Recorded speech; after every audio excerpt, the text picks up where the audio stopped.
Well, hello, thank you for joining me today again on the Church History Trail, and we're continuing here at St Andrew's Castle, as you can see. And of course, St Andrew's Castle has a big association with John Knox.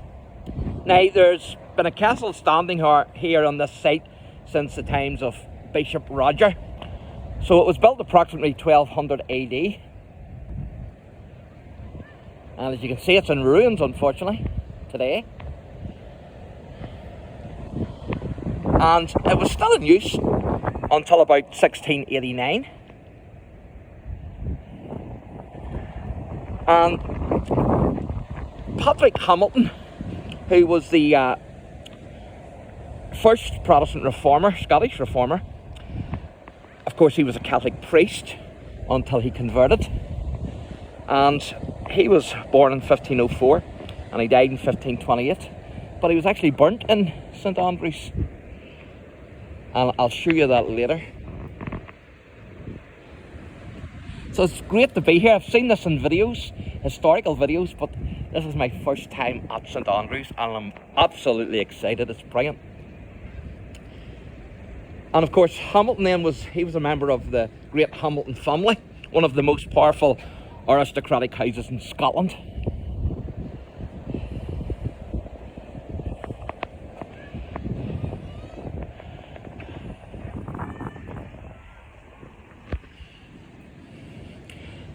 And Hamilton was influenced first by the Catholic scholar Erasmus and then by the reformer Martin Luther.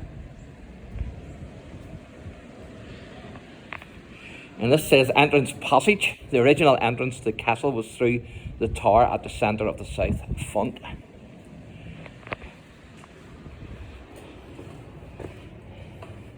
I have no torch, unfortunately.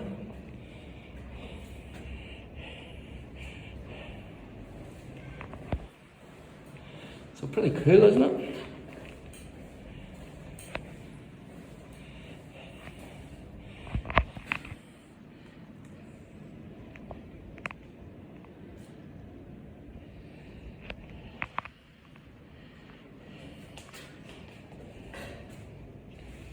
And this says here, one of the false starts to the counter mine excavated during the siege of 1546 to 1547. So that's one of the mines, one of the false mines. So brilliant. Just unfortunate we can't get into the mines today, but such is life. So I'll take in and I'll show you this.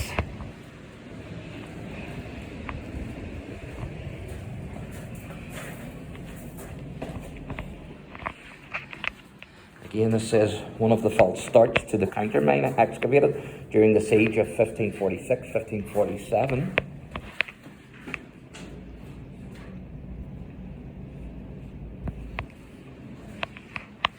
Excellent, isn't it? And it says here, this used to be the outer wall of the castle until a new wall was built parallel with it by Cardinal David Beaton. And of course he was executed here at the castle. 1539 to 1546, and Archbishop John Hamilton, 1546 to 1571.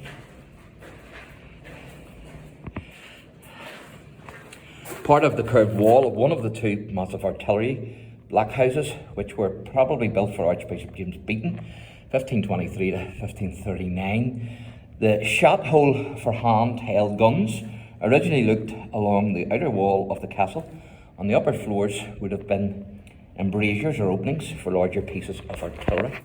So there you are, that's where you aimed and then you fired.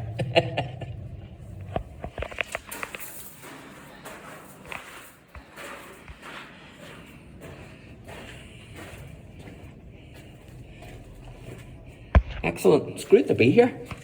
Can't believe I'm finally here.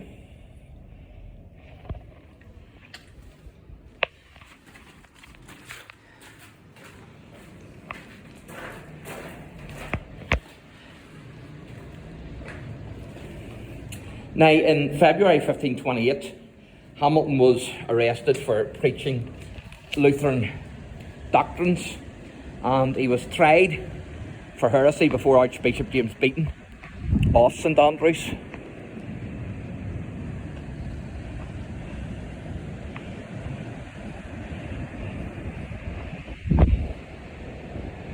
This is amazing, isn't it? And so he was convicted and he was burnt at the stake on the 29th of February 1528 at the age of just 24 years of age. So, as I said earlier, there was a gentleman in his 80s was burnt, and here's Patrick Hamilton burnt, 24 years of age. It didn't matter if you were old or young. It didn't even matter if you were male or female. If you were preaching what the established authority disagreed with, whether it was scriptural or not, then you were burnt. I'm not going to be able to take you in here, unfortunately. It's flooded, so there's no way I'll be able to take you in, unfortunately.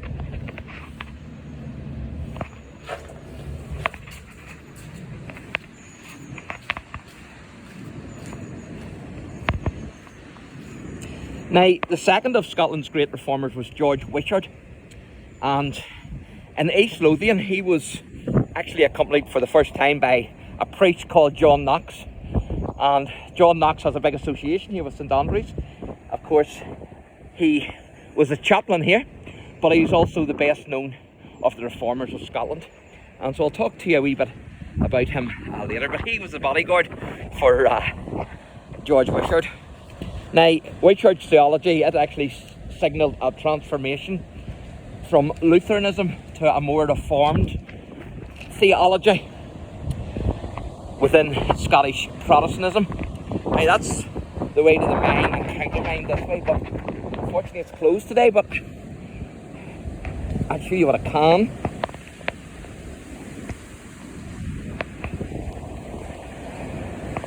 You can see the water, the waves are, it's really bad here today. And in the distance there, you can see the cathedral. And Samuel Rutherford is buried there. So I hope to be able to get in there. I'm not sure if we'll have time, because it might be closed by the time we get there. But we'll see how that goes. But you can see there, it's really, really bad today. Certainly won't be too many boat trips today.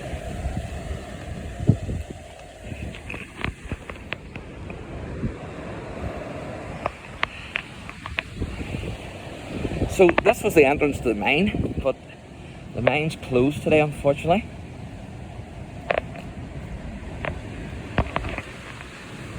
So I'll take you down and let you see, even though we can't get in. But you would be right under the castle here. You can see mine and counter mine. But unfortunately, it's closed.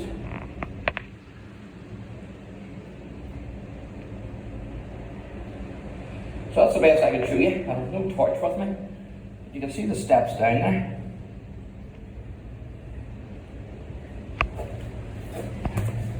And of course the attempt to mine underneath failed because of the reformers countermined.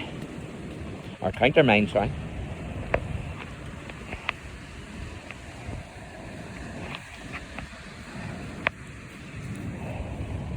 So that gives you an idea what it was like. Just a pity they're closed. And that's the Earl of Arran. He was the regent of Scotland. And he ordered the murders of Archbishop Beaton. Of Archbishop Beaton to be dislodged from the castle, and he laid siege to it. So, I'll take you back up.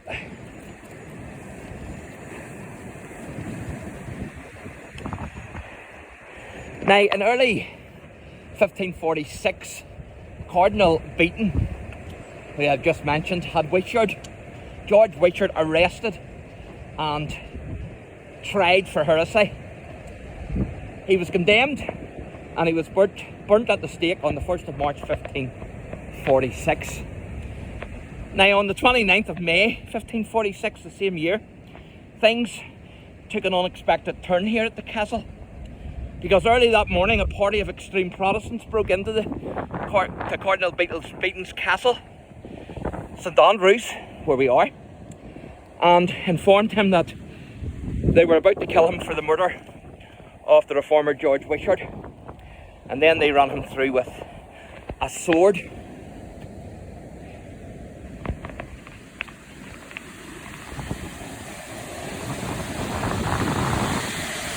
You just see the waves there.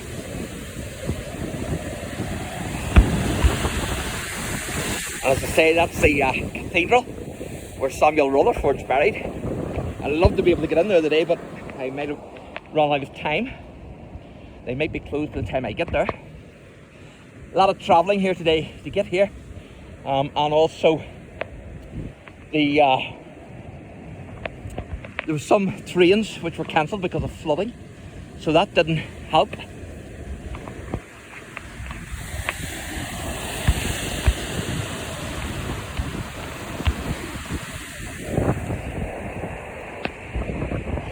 So after they had killed Cardinal Beaton, the Protestant reformers then took over the castle, and were soon joined by other Protestants who fled there to the stronghold, fleeing persecution. And of course, one of the refugees who arrived here was none other than John Knox, the reformer. And they actually persuaded Knox to become the chaplain here of the castle. And I'm going to read this wee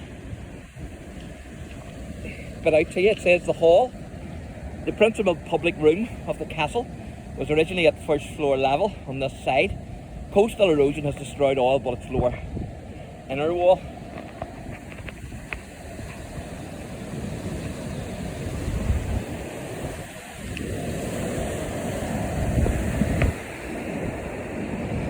And so they actually formed here then the first Protestant congregation in Scotland.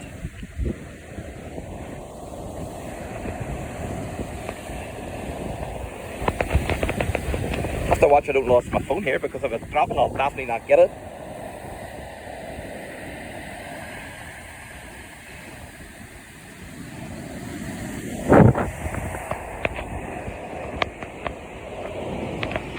And of course, whenever Knox arrived here at the castle, he arrived whenever it was under siege. And the castle actually endured a year-long siege, but it was bombed into submission by a French fleet off the coast here.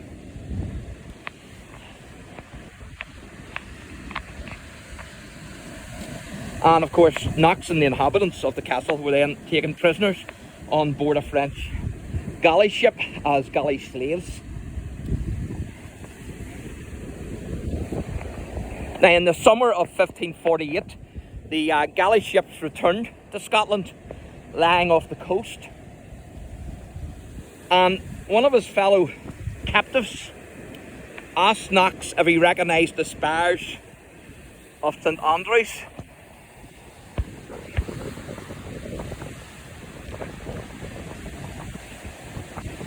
The sickly Knox replied, "I know it well.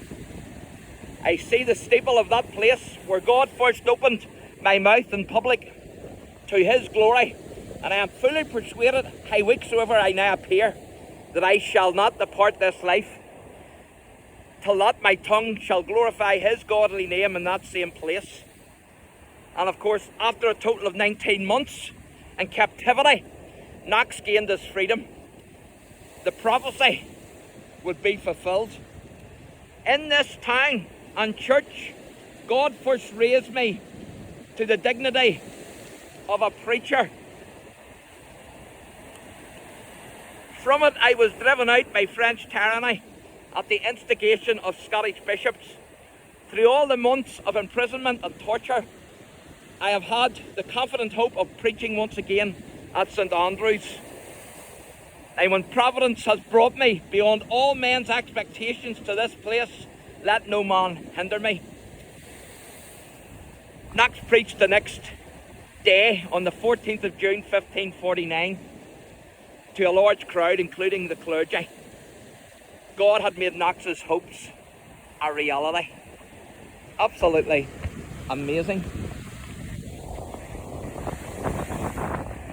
And so I'm going to show you a wee bit more of the castle.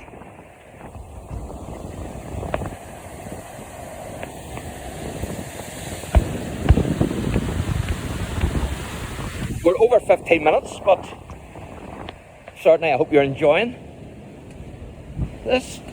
So I'll maybe wrap it up here and I'll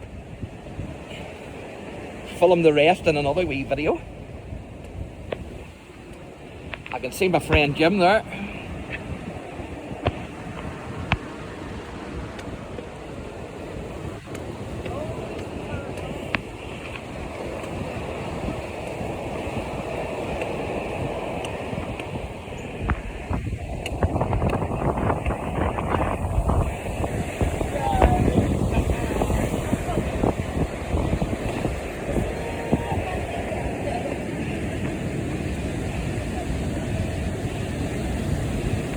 Pretty amazing, isn't it?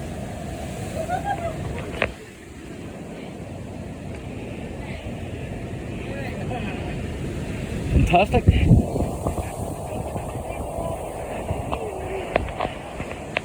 a beautiful sunny day.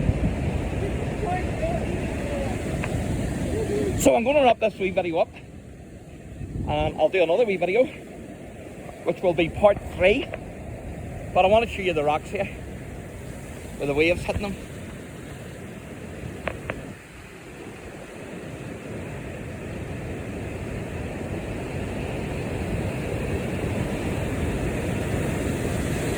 Fantastic.